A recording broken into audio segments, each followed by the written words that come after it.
Well, hello and how are you? Hey friends, welcome to the Shen Show. I am your host, Shenandoah Briscoe, coming to you from right here in St. Charles, Missouri. Hey, you know what? Today is Monday, March the 8th. Now I got me some 2021 happy birthday shout-outs going out to Patti, Darin, Gosejohan, Shenandoah, Reynolds. And these folks are going to get some birthday songs sung to them. Alright? I said, hey Shenandoah, hey Darin, hey Patti, hey, I heard it's your birthday today, so happy birthday, I'ma say, you know, hey, you're 1 year older today, so happy birthday to you, I say. I said, hey Shenandoah, hey Patti, hey Darin, hey, I heard it's your birthday today. That's another trip around the sun that you made. So, no matter what you're doing today, I hope you're enjoying your happy birthday day. Alrighty, and many more. Cha-cha-cha-cha-cha. Man, I hate it. Every time I get right involved with a good song, I have a muscle spasm that throws me clean back to the backside of my chair. Very difficult to reach the microphone from here.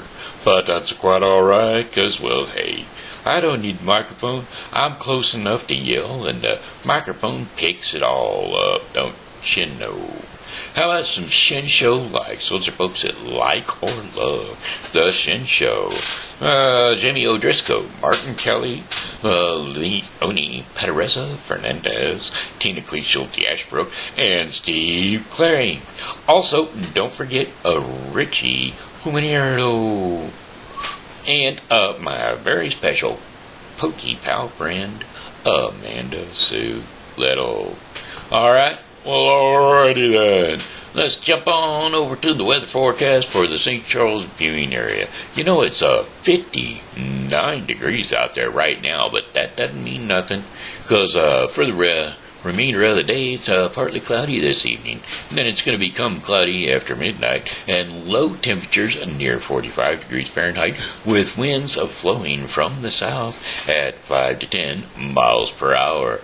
And that being today. How about Tuesday, March the 9th? Sunny skies for the first part of the day. Few passing clouds.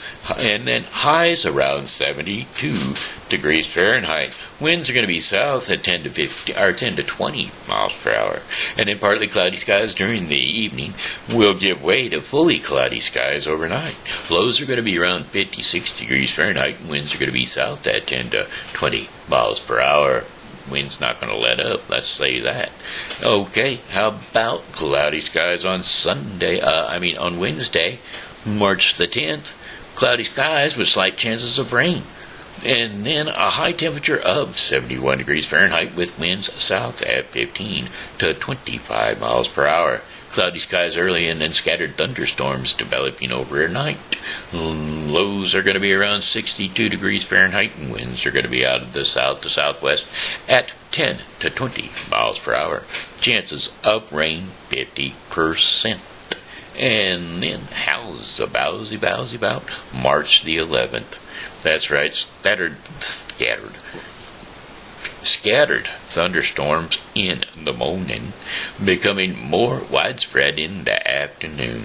Highs are going to be around 69 degrees Fahrenheit, and winds are going to be southwest at 10 to 20 miles per hour. Chances of rain 90%, and then rain early in the evening, and then remaining cloudy with showers late at night. Thunderstorms are quite possible. Lows are going to be around 48 degrees Fahrenheit, and winds are going to be north at 5 to 10 miles per hour. Chances of rain 70%. And then how's about Friday, March the 12th? 60-degree temperatures? That's right.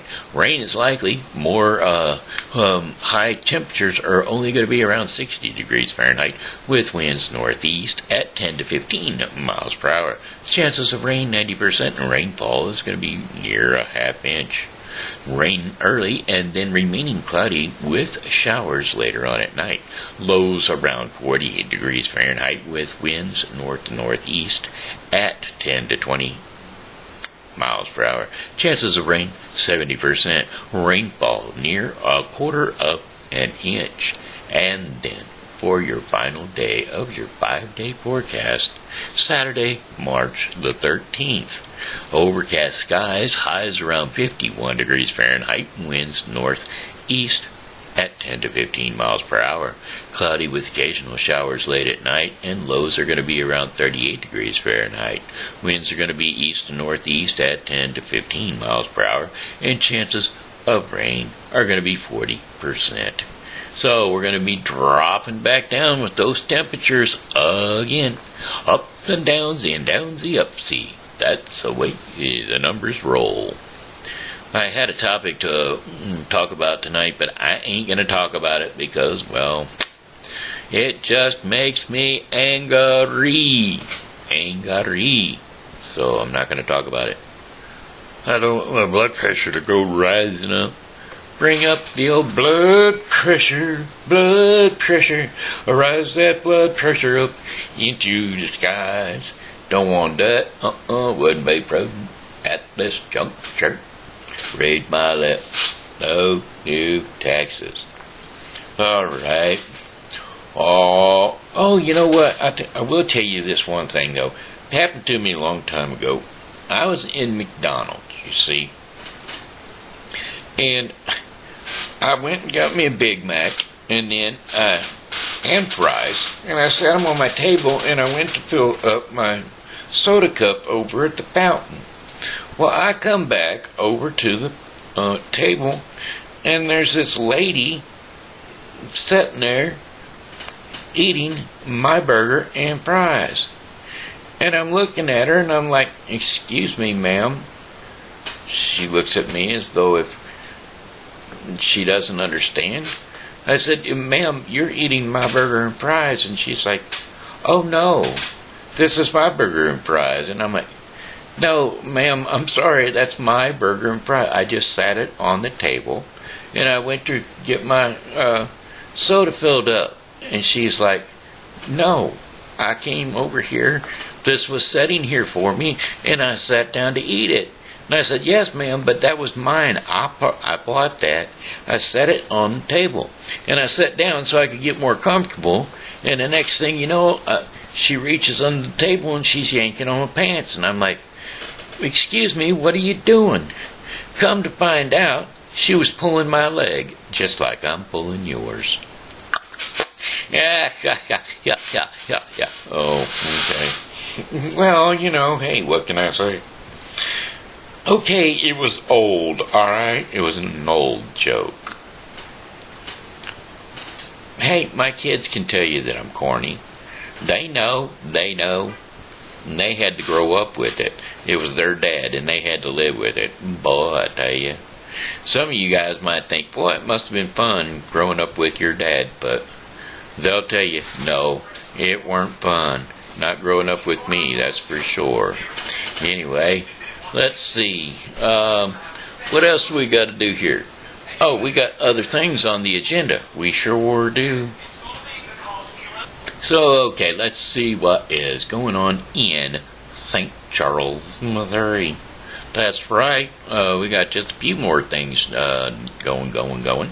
St. Patrick's Day again. I don't know if they're going to do anything down on Main Street. It doesn't look like it, apparently. And I don't know why. What's this say? View all the events. How about that? St. Charles events. St. Louis ambush. Defiance. Yeah, that's it. Defiance St. Patrick's Day Festival. The Festival. March the 13th. Details. Yep. March the 13th, 2021. Location, downtown Defiance, off of Highway 94 South.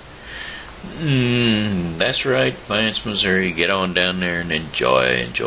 They got a 5K and 10K run, whatever it is. Get down there. If you're older than 21 years of age, then by golly, you can get yourself a drink. A green drink. And that's not a grasshopper, though. That's a green beer. Well, I don't know. You might be able to pick up a grasshopper somewhere along the lines because it's all the participating local pubs and whatnot, the local venues. So there you go. Get down there and they might have a little bit of alcohol here and there other than just green beer. You never can tell. No.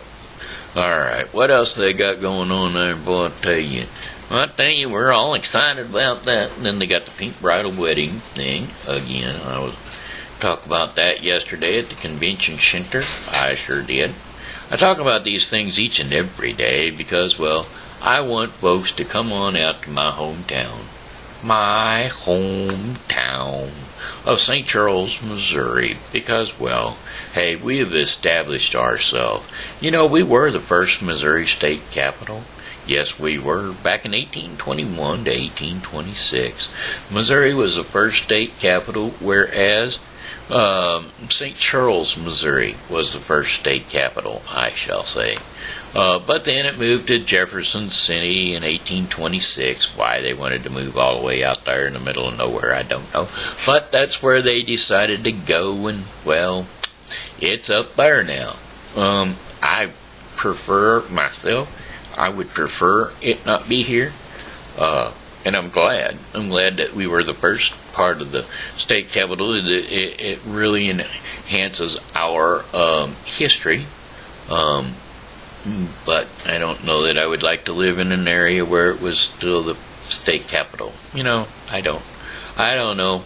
I mean, I like to get involved a little bit in politicking, but I am not a big fan of politics. And right now, that's what I've got to say about that. I was thinking about doing, remember when I told you I had something in my craw that was about to get me upset and angry and all that neat stuff? Well, it's the difference between capitalism and socialism. And it just drives me nuts that the media has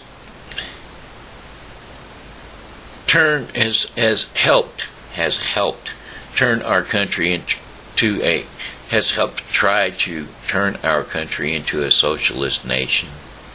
And the party in charge, or party of people that are supposedly in charge, or whatever's going on, are trying to help us become a socialist nation by opening our borders and letting whoever wants to walk in. Stroll on in, folks. The water is fine. Come on in. Welcome. So that you can vote. And the more that you vote, the better off they'll be. Well, you'll get all the advantages. Yes, sirree. You'll get free home. You'll get free health care. You'll get free dental, vision, medications. And we'll even grant you some food. We'll give you some food. We'll give you some transportation, because, you know, public transportation, that's where it's at. And, of course, we're going to do it all on somebody else's dime, because we can't do it on our own, because there ain't no dime left. Government's going to appoint you a job so that you can go out there and, well, you know, the government gets to appoint you a job.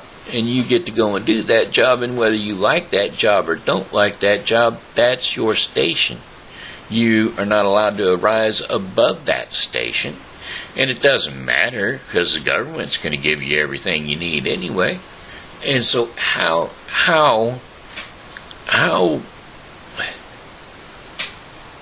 much pride in yourself do you have if everything is handed to you? You know, how can you be proud of a good day's work if you just get whatever the next guy gets?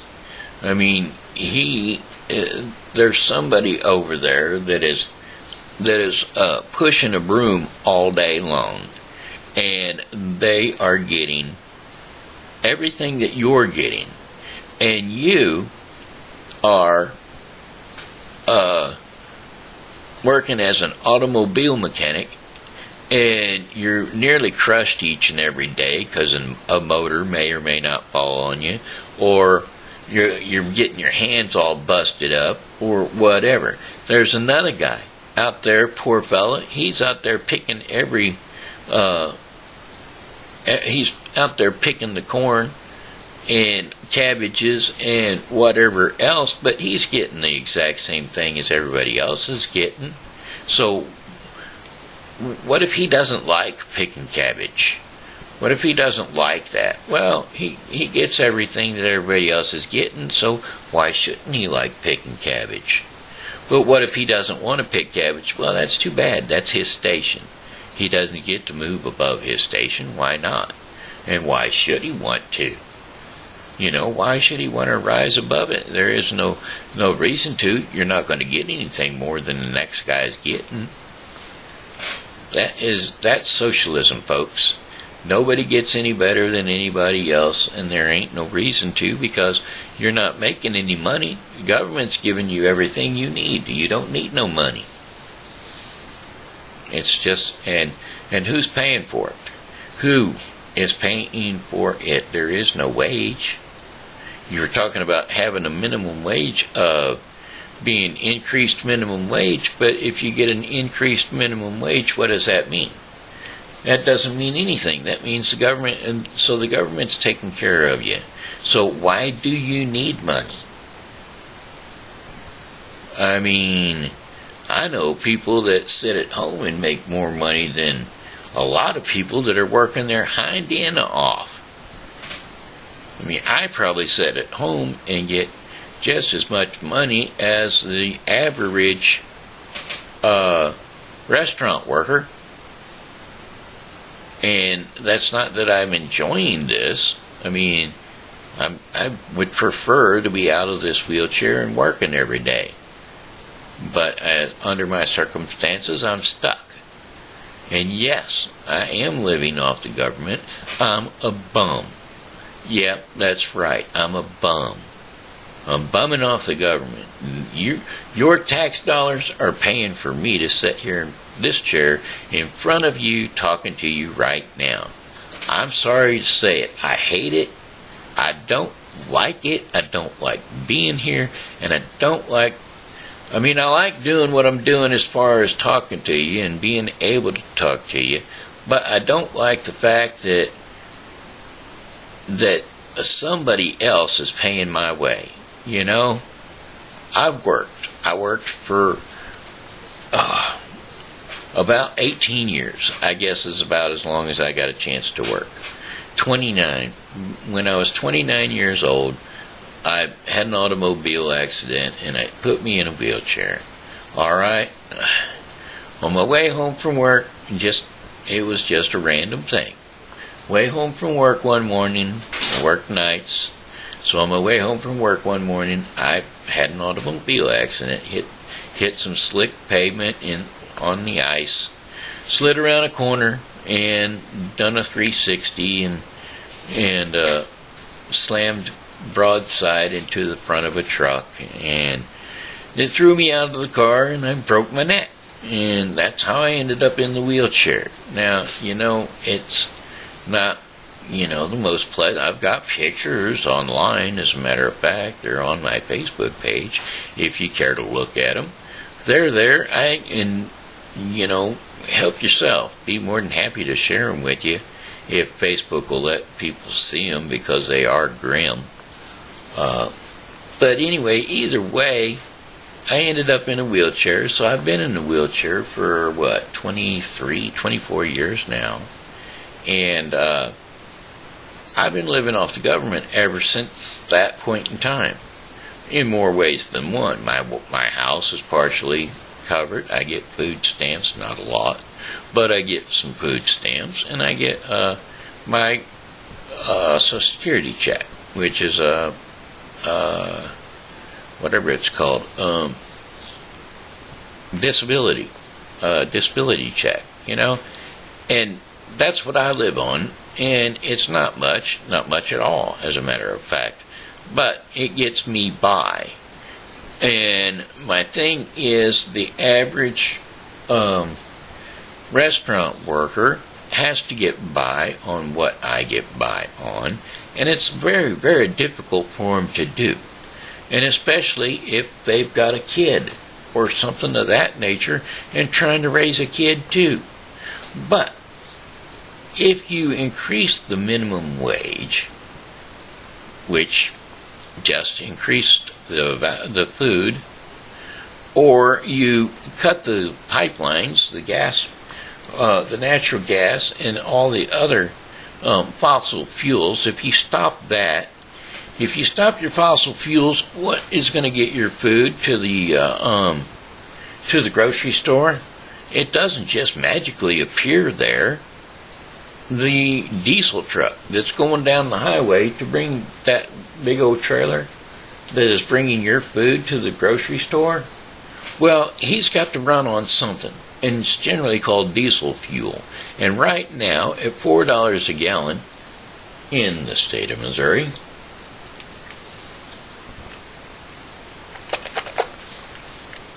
at $4 a gallon for diesel fuel, how in the world is he going to be able to get that loaf of bread to your store without the cost of that bread going up? And so, what is going to happen in the very, very near future now that we've killed the fossil fuels? Okay, Fossil Fuels Act. Let's just get rid of them. We're not going to get rid of fracking. I heard that several times. We're not going to get rid of fracking. First thing to go is fracking. Pipeline. Why would we want to touch the pipeline? Oh, let's stop the pipeline. So now the pipeline stopped, the fracking stopped, drilling is stopped, and whatever other fossil fuels that there are. And let's say that this is all, we're stopping all of this due to global warming. But I'll let you know a little secret, folks. We had a little thing called the Ice Age. And this Ice Age thing, when it happened, the planet got very, very, very cold, you see. And since that point in time, it's been getting warmer. Oh yeah, really. I mean, the planet's been getting warmer ever since the Ice Age. Now, there have been storms, there have been earthquakes, and there have been different settlings on our planet. When it first began, when God formed this planet, it was a molten mass. Next thing, it was covered with water, and it was called the seas. And the seas were divided by the lands, and then there was light. And there was water, and there was sea, and it was divided, and it was good. And there it was. And so then, at that point in time, after the seas were available, and the sky was available, and the earth was available, well, there were volcanoes that erupted, there was winds, there was rains, there were storms, and none of that had the human thumbprint to cause global warming or droughts or storms, increased storms. It had nothing to do with carbon footprint. And yet, we are worried to death over the carbon footprint of the United States, which has got the lowest, well, not the very lowest, but if you look at China, or you look at the Philippines, or you look at Russia, or you look at any number of the other countries that are getting oil or natural gas or any of those things out of the ground, which we are now going to have to rely on for our fuel supplies, their EPA their EPA regulations are a lot more lackadaisical than ours ever were. And apparently we don't care. We don't care. We're going to say, well, they have a bigger and larger carbon footprint than we do, but we're going to support their country. Let's let them, with their huge carbon footprint, which means we don't care anything about global warming. We're going to give it to them and let them, and we're going to pay them to make a bigger footprint than we ever made or ever were going to make, because we've got a much higher standard regulation of our EPA regulations. But no, this government doesn't care about it. Sorry, got sidetracked again. I guess I probably ought to just read something for the kids and get off of that, because it's not the best subject in the world, because I get agitated, and I'm not going to get agitated. I just feel like sometimes somebody ought to, there's so many people out there that need to wake up and not have the wool pulled over their eyes and understand. There are a lot of very intelligent people. I know they're extremely intelligent because they talk like they've got brains in their heads, but then all of a sudden they vote certain ways that says no. They prove that they're no longer intelligent. I can't understand it.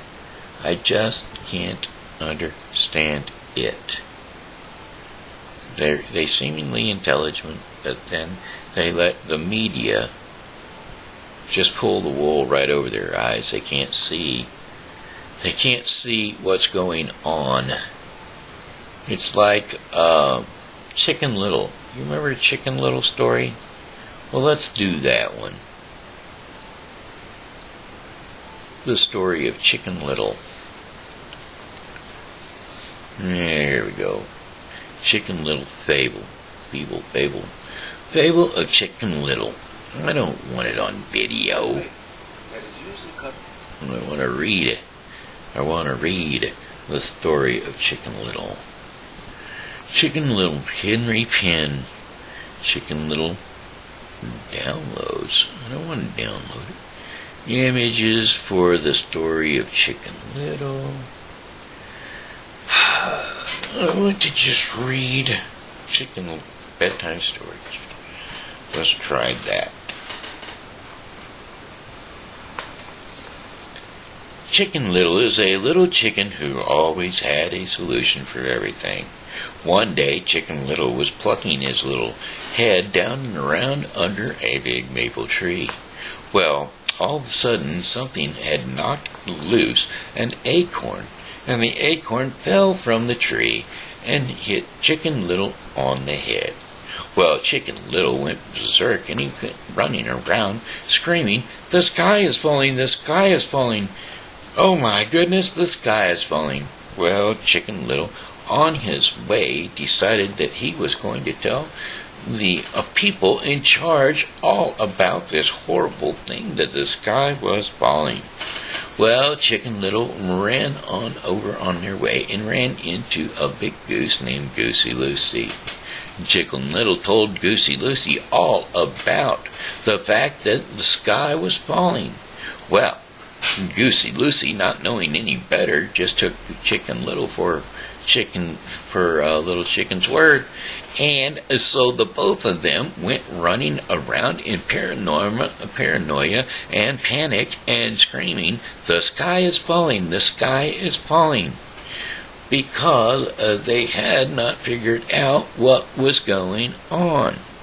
Well, after Chicken Little and Goosey Lucy made their way across the barnyard, they ran into, let's see, who did they run into?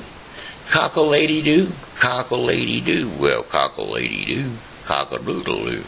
That would be the rooster and Chicken Little and Goosey Lucy and the rooster were now all in conjoinment together. So first off, we have this poor little chicken who was minding its own business, who thought that the sky was falling because an acorn whacked her in the head. And she went and looked around for the acorn. The acorn wasn't there. She didn't see it. She didn't know what happened, but of course, she didn't look around hard enough to prove anything. And all of a sudden, she's under duress. She's now convinced a goose that she's under duress. They have convinced a rooster that they're under duress. And they meet up with a donkey. And they have now got this donkey under duress. And everyone is getting more and more worried about the falling sky. And guess what? The sky wasn't falling in the first place. No siree, Bob. It wasn't no sky falling. Chicken Little just got hit in the head with an acorn, and all the critters on their way to tell the authorities were convinced now. And when they got to the authorities were in complete agreement. And so rather than do any kind of investigation to find out what happened, the authorities are now joining in with Chicken Little and the sky falling and scaring everybody else in the United States or in the world that the sky is falling. And guess what? Never was. Never, not even at the beginning was the sky falling. Sorry, kids. That's not what I wanted to do. I wanted to do some sort of other something or other. We're going to try this Mickey and Minnie. How's that? It's a Disney story, okay? And this one is called Mickey, Minnie, and the Gingerbread House. Once upon a time. That's right, kids. It's TV time it's TV grandpa time. Come on, enjoy the show. Here we go. We got Oliver and we got Willow and Leroy and Zoe and Tanner J. Somebody J. Oh, who else do we got out there? We got all kinds of them out there listening, and I'm so happy for you. I'm so glad that you guys get a chance to hear a bedtime story each and every day, or at least a story. It doesn't have to be a bedtime story. You don't have to go to bed after you listen to it. It's just here for you. Disney story online. Here we go. Once upon a time in a small village lived a poor apprentice named Mickey. Well, he worked for the village blacksmith, and the blacksmith was a mean person, and the work was hard. The one reason Mickey decided to remain in the village was for Minnie. Well, Minnie, she worked at the village bakery shop. Well, the baker was just as mean as the blacksmith, but Minnie too was poor, and the blacksmith and the baker used to be kind, and they used to be wealthy too. But one day a witch had shown up in the village, and which was a wicked witch. Yes, sir, the witch was a wicked one. And she stole the baker and the blacksmith's money, along with their money, The witch stole their hearts as well. Now the blacksmith and the baker had become heartless and mean, so they made Minnie and Mickey work for long hours. Nothing seemed to make them happy. Well, oh, Mickey sighed one day. How nice they used to be. And remember the days when the blacksmith and the baker used to be good people? Oh, I hope things can go back to being the way they used to be, Minnie wished. And Mickey and Minnie remembered and wished, but nothing ever changed. Well, one day Mickey came up with an idea. He asked Minnie to run away with him. Well, our lives would be better without them, he said, and Minnie agreed at once. So that night, Mickey Mouse and Minnie Mouse sneaked out of their homes, and they ran. They ran towards the deep forest. It was dark, and they could hardly see where they were walking until they fell and stumbled through the dark woods for hours and hours. Their stomachs started to growl due to hunger, and they were about to stop and rest when Minnie saw something. "You, Mickey," she called. Look, a cottage." "Well, there," she cried, "and the cottage is there," she cried, with a great relief. And as they walked and came closer to the house, they gasped. The house was made of gingerbread. "Do you think we could eat a part of it?" Minnie asked. "Oh, I'm so hungry." "I think so," replied Mickey, and he took a piece out of the window sill. It was tasty. It was made out of sugar. He eagerly took out another piece and handed it to Minnie. Well, they began eating slowly, and the door squeaked open. And at the door stood an old woman. She smiled at them and said, "Come in, little ones," and she invited them inside the house. "You two must be very tired and hungry. There is a lot to eat." Mickey and Minnie followed the kindly old lady in happily. Well, they were relieved to find a place to rest and eat. The house smelled delicious and warm. That night the old woman made the most wonderful meal Mickey Mouse and Minnie Mouse had ever tasted. There was a turkey and a lot of fresh vegetables. The meal was followed by all sorts of delicious cakes.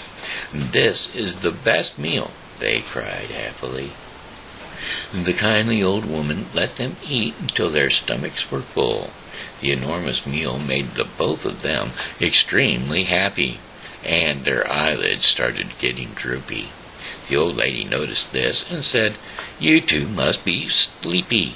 You can be my guests and sleep here tonight." So the old lady took them up to a room, and it was warm and cozy, and she tucked both of them in comfortable beds. And before they knew it, Mickey and Minnie had drifted off into their pleasant dreamlands. But when Mickey woke up the next morning, he could tell something was terribly wrong. He soon found out that he was locked up in a cage, and Minnie had been put to work. She was in the kitchen mixing dough for the old lady who had been so kind and gentle the other night had turned into a bitter and rude old woman. The old woman looked at Mickey Mouse and said, "Once I feed you and make you fat, and once you are fat, I will turn you into a pie." She then laughed wickedly, and Mickey stared at her in disbelief. He could not believe that she had tricked them. The old woman was an evil witch. Knead the dough properly," she ordered Minnie. And as soon as Minnie was done with the dough, she ordered her to do something else. "Light the oven," she shouted. Well, Minnie did not know how to, so she said to the witch, the barker has always done The baker has always done that herself. I don't know how to light an oven." When the old witch heard of the baker, she began laughing. Then she said, "I remember the baker and the blacksmith too. Do they miss their fortunes too much?" Well, at once, Minnie suddenly realized, "You are the witch who stole their fortunes and kindness." Minnie knew something had to be done about the witch, and she waited for the right moment to make her move.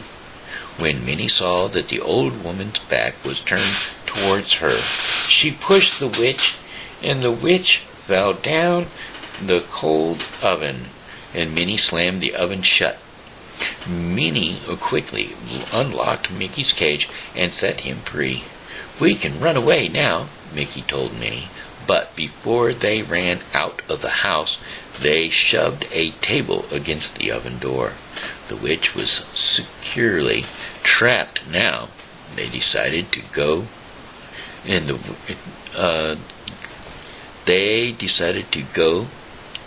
the witch's attic. Well, there they found the hearts of the blacksmith and the baker. So they found their fortunes, and Mickey and Minnie took all of the fortune and both the hearts and ran out of the gingerbread house.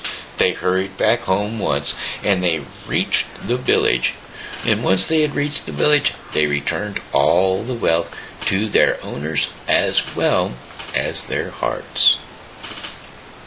So the blacksmith and the baker, Mickey and Minnie, lived happily ever after. So there you go. Hey, that was Mickey and Minnie and the gingerbread house. Okay, kids. I hope you didn't get hurt too bad by all my other stuff because, well, it bothers me, and I hope it doesn't bother you. But you need to know. You need to know these things because, well, hey, if I don't tell you, you're going to pick it up on the streets somewhere. That you're going to pick up that communism and socialism and these sort of things are all good, and they're not. Okay, anyway, it looks like it's time for our portion of the program called Our Daily Bread. Our Daily Bread is going to be brought to you today by The Bible with Briscoe 2021. The Bible with Briscoe 2021 is a daily reading of the Bible to be completed within 1 year. Today's reading in the Bible with Briscoe 2021 would be Deuteronomy 5-7 and Mark 11, 1-18. So don't forget to tune into the Bible with Briscoe 2021. Okay, let's see. Today, the reason for writing. That is today's devotion. And we're going to be reading John 20:24-31 for the scriptures to go along with the reason for writing. Jesus appears to Thomas.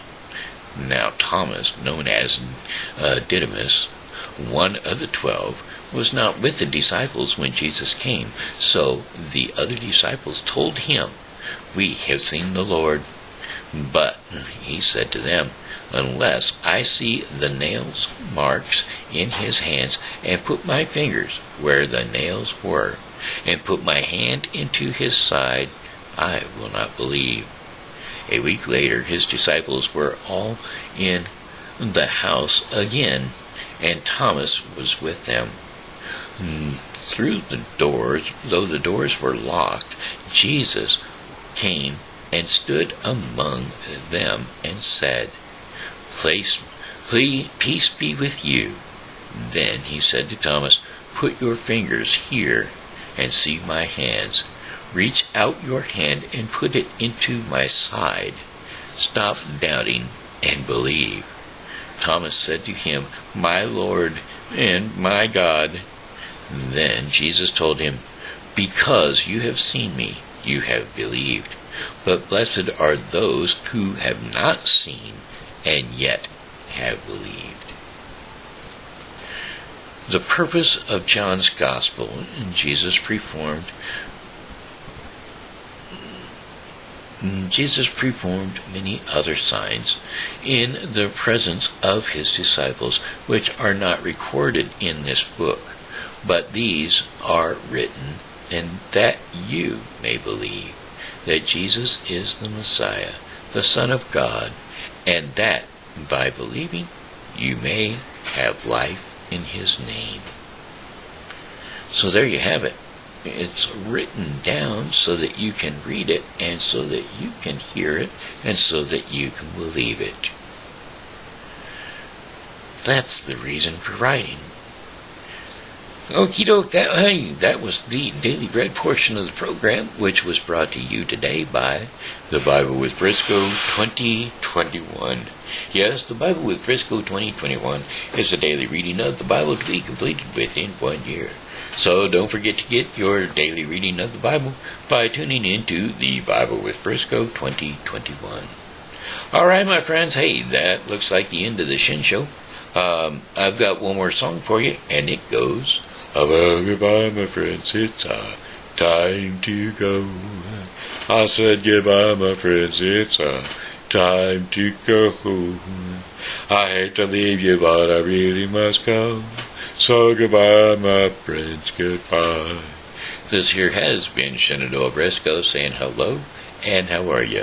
Thanks for tuning into the Shen Show, and as always, you know, God loves you, and so do I. So come back and see me tomorrow, because, well, hey, I'll be here, and I hope that you are